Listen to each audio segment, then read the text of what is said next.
Once upon a time, in a small village nestled in the rolling hills of Nigeria, there lived a young girl named Adebimpe.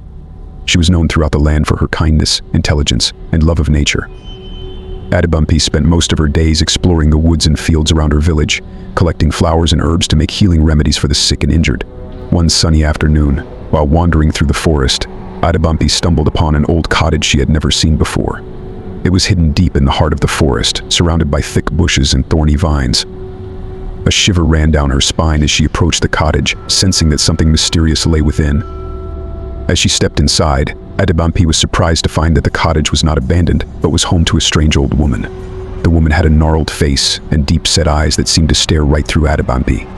"Who are you, child?" the old woman cackled, her voice echoing in the small room. "I am Adebimpe, daughter of the village healer," Adebimpe replied, trying to sound brave. "And who are you?" "I am the keeper of the forest," the old woman said, smiling with crooked teeth, "and you are trespassing in my home." Adebimpe felt a bit uneasy, but curiosity got the better of her. "I didn't mean to intrude. I was just exploring. Do you live here alone?" The old woman chuckled. No matter. You seem like a kind and gentle soul. I have a task for you, if you're willing." Adebimpe's interest was piqued. "What kind of task?" "I need you to retrieve a rare flower that grows deep in the heart of the forest," the keeper said, her eyes glinting mischievously. "It's a dangerous journey, but if you succeed, I will reward you with a gift beyond your wildest dreams." Adebimpe hesitated for a moment, but the promise of a great reward was too tempting to resist. "Okay, I will find the flower," she declared, determination in her voice.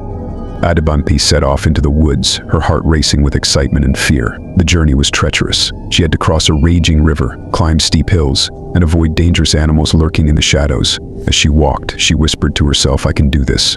I have to do this." With each step, her confidence grew. Finally, after days of wandering, Adebimpe came upon the rare flower. It was stunningly beautiful, with petals as black as the night sky and a sweet fragrance that filled the air. "I did it," Adebimpe exclaimed, carefully plucking the flower. "Now I can return to the witch and get my reward." When Adebimpe returned to the old woman's cottage, the keeper was delighted. "You've done well, child. As promised, here is your reward." She handed Adebimpe a small vial of shimmering liquid. "This is a potion of great power," the old woman explained. "It will give you the ability to control nature around you. But remember, use it wisely." "Thank you," Adebimpe said, her eyes wide with excitement. She hurried back to her village, feeling as if she had accomplished something truly great. As she walked through the woods, she couldn't resist trying out her new power. She waved her hand and the trees rustled and swayed. She pointed at a nearby bird, and it flew down to perch on her shoulder. But as she approached her village, Adebimpe noticed the villagers' fearful expressions. They whispered among themselves, pointing at her with wide eyes.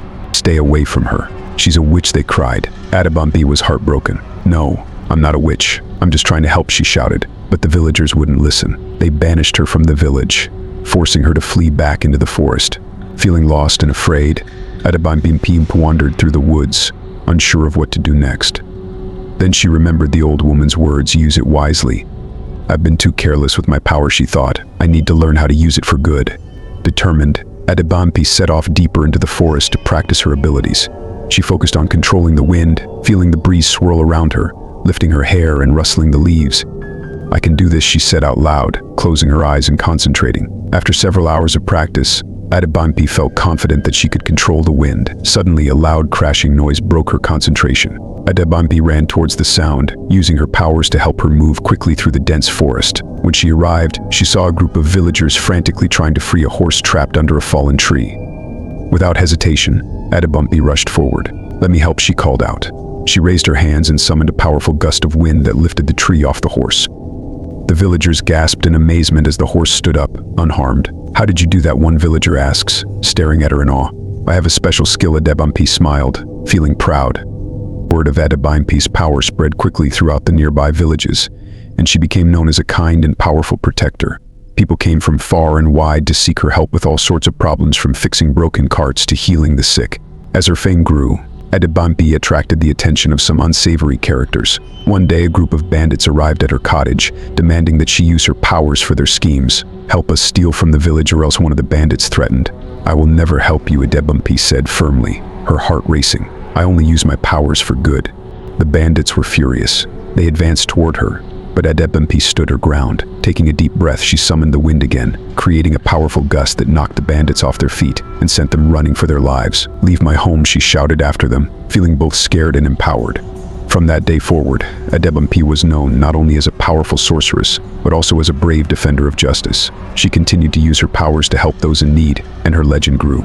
Looking back on her journey, Adebimpe realized that the old woman's gift had been both a blessing and a lesson. She was grateful for the strength to help others, and she vowed to always use her powers wisely. With her newfound confidence and purpose, Adebimpe knew she could make a difference in the world, not just for herself but for everyone around her. And so, she embraced her role as a protector of the forest and the village, forever ready to help those in need.